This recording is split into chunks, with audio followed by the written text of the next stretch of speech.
नमस्कार दोस्तों, मेरा नाम है प्रदीप चौहान। दोस्तों, देश लोकतांत्रिक है। लोकतंत्र में 4 स्तंभ, 4 स्तंभ में से 3 स्तंभ टूट चुके हैं।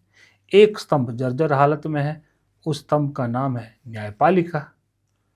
न्यायपालिका में कभी-कभी पिछले कुछ सालों में ऐसा लग रहा है, कुछ दिनों में, कि कभी-कभी ही यूँ लगता है कि न्यायपालिका ज़िंदा है। वही कल भी लगा।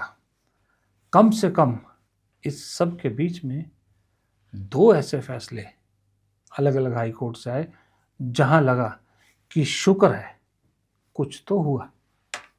पहला है Kerala high court. Kerala high court ने वो जो एक प्रोपेगेंडा नफरती फिल्म आने वाली थी, केरला स्टोरी, उस पर स्टे लगा दिया, केरला स्टोरी 2 पर।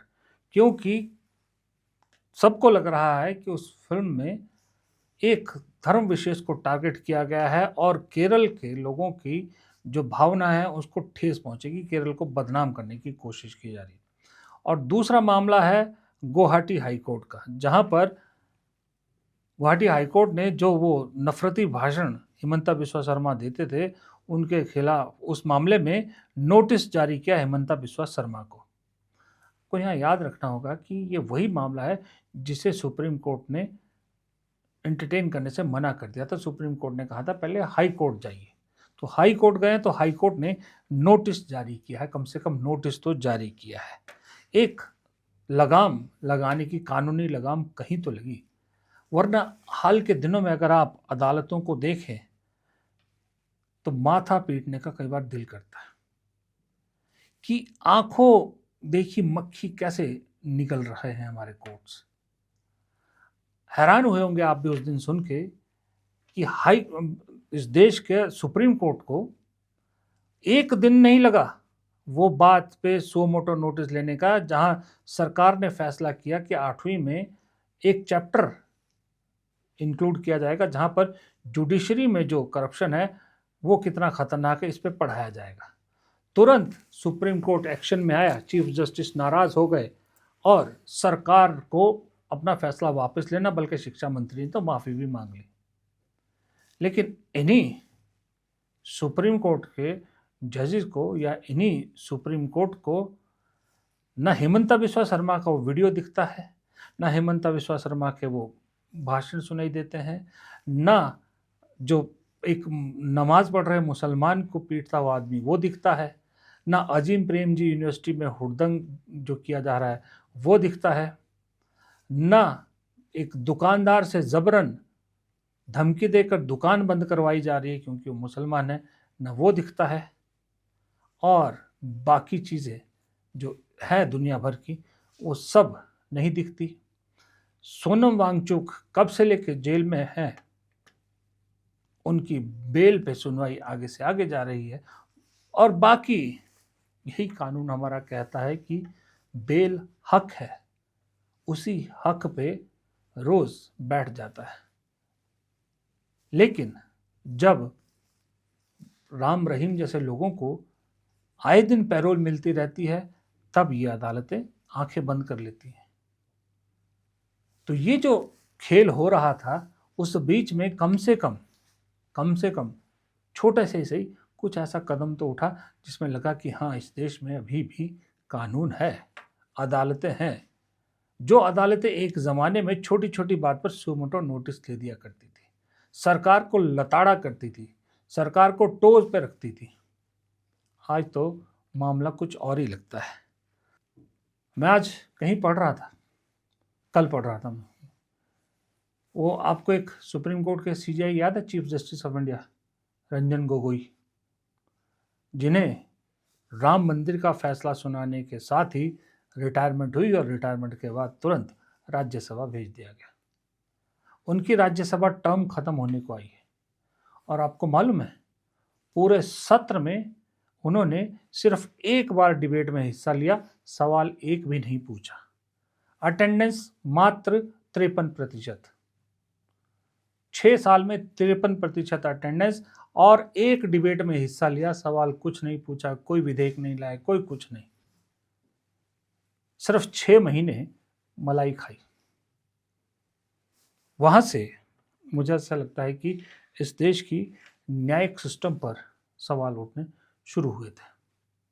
मैं ये नहीं कहूँगा कि ये सिर्फ इसी सरकार में हुआ या रंजन गोगोई ने, पहले भी हुए, लेकिन पहले इतने बड़े स्केल पे चीज़ें नहीं होती थी, जहाँ नंगी आंखों से साफ दिख सकता था कि कानून सबके लिए बराबर तो नहीं दिख रहा। जिस जज ने हिम्मत दिखाई, उस जज को सत्ता का डंडा झेलना पड़ा। किसी की ट्रांसफ़र कर दी गई, किसी को वो कर दिया गया, इधर-उधर भेज दिया गया। सबसे बड़ा डंडा तो खैर ट्रांसफ़र का ही डंडा होता है, या किसी की पदोन्नति में रोड़े लगाए गए। मतलब जो हथकंडे सरकार अपना सकती है, सत्ता अपना सकती है, वो अपनाए। उस बीच में कम से कम फॉर्मेलिटी हो चाहे कुछ भी हो, 2 फैसले तो आए कल। अब इसी कानूनी उसमें पेच में देखिए एक और लड़ाई चल रही है, वो है सनातन बनाम सनातन। इस देश को भी दिख रहा है, सबको दिख रहा है, हिंदुओं को भी दिख रहा है, अपने आप को जो हिंदू राष्ट्र बनाने की जो फरमावदार समझ रहे, उन्हें भी दिख रहा है कि कैसे जानबूझ के सनातन धर्म के सबसे बड़े गुरुओं में से एक शंकराचार्य स्वामी अविमुक्तेश्वरानंद सरस्वती को बदनाम करने की साजिश की जा रही है, दिख रहा है। हालांकि मामला सब जुडियस है, फिर भी एक आम आदमी के नज़रिए से कहूँगा कि दिख रहा है। उन्हें बदनाम करने की कोशिश की जा रही है, लेकिन सत्ता का संरक्षण कहीं किसी को प्राप्त है तो कोई कुछ नहीं बोलेगा। जिस आदमी ने शंकराचार्य को बदनाम करने का बीड़ा उठाया, वो खुद एक हिस्ट्री शीटर है। आशुतोष महाराज नाम रख लिया, महाराज बन गए हैं। कितने मुकदमे उस पर दर्ज है। और अब उस आदमी की हिम्मत देखिए, वो तो अब खुलेआम कह रहा है कि यूपी के एक डिप्टी सीएम इसमें इन्वॉल्व है, जो शंकराचार्य का समर्थन कर रहे हैं, धरने पर बैठने के लिए उन्होंने उकसाया। यहाँ तक आ गए, कह रहे हैं फ़ोन रिकॉर्ड में ये मिला है। फ़ोन रिकॉर्ड की जांच या फ़ोन रिकॉर्ड, सबसे बड़ी बात है आशुतोष महाराज को मिले कैसे, किसने दिए, किसने जांच करने दी उनको, आशुतोष महाराज को। और अगर सरकारी तंत्र ने किसी ने उन्हें पहुंचाए तो क्यों पहुंचाए, किस कैपेसिटी में पहुंचाए, ये सब भी कानून के दायरे में आता है ना। कानून को अपने हिसाब से तरोड़ा मरोड़ा जा रहा है, अपने हिसाब से उसको यूज किया जा रहा है। इसीलिए शंकराचार्य ठीक कह रहे हैं, ये दरअसल ये मामला नहीं, ये तो एक फिल्मी स्क्रिप्ट है। पूरी तरह से मनगढ़ंत का मतलब पूरी तरह से एक फिक्शन, एक ऐसी कहानी बनाई गई है और उस कहानी को बना करके चला दिया गया है। और हमको बड़ा मज़ा आ रहा है, आप जैसे बड़े बड़े चैनल के पत्रकारों को देख करके और उनके एंकर्स को देख करके और उस पर बैठे हुए विशेषज्ञों को देख करके कि एक अपराधी हिस्ट्री शीटर आता है, आ करके एक कहानी बनाता है और कहानी बना करके उसको लुढ़का देता है और सारे लोग उसी में दब दब करके यहाँ दबी, यहाँ लगा, यहाँ चोट लगी, ये करने लग जाते हैं, हाय दैया करने लगता है। ये भारत के कानून का, जुडिशियरी का और पुलिस महकमे का और सरकारों का इतना बड़ा दुरुपयोग हो सकता है या हो जाता है, वो बहुत अच्छे से हमको एक दर्शक के रूप में देखने को मिल रहा है। खैर, फिल्मी स्क्रिप्टें, फिल्मी स्टाइल में सब कुछ बड़ा बड़ा दिखाना, ये तो 12 साल से चल रहा है। जब सबसे ऊपर के लेवल पे ये सब होगा तो नीचे भी सबको यही शौक है। मुझे तो कभी कभी वो याद आता है मोदी जी का, मैं तो फ़कीर हूँ, झोला उठा के चल दूंगा। मुझे नहीं मालूम उस झोले में मोदी जी जब जाएंगे, उस झोले में क्या होगा। क्योंकि मैं खुद कई बार कोशिश करता हूँ, ज़ोर लगाता हूँ दिमाग में ये याद करने की कि आज जो मोदी जी ने कपड़े पहने हैं, पिछली बार कब पहने थे, मुझे याद नहीं आता। तो एक झोले में कितना सामान आएगा मुझे नहीं मालूम।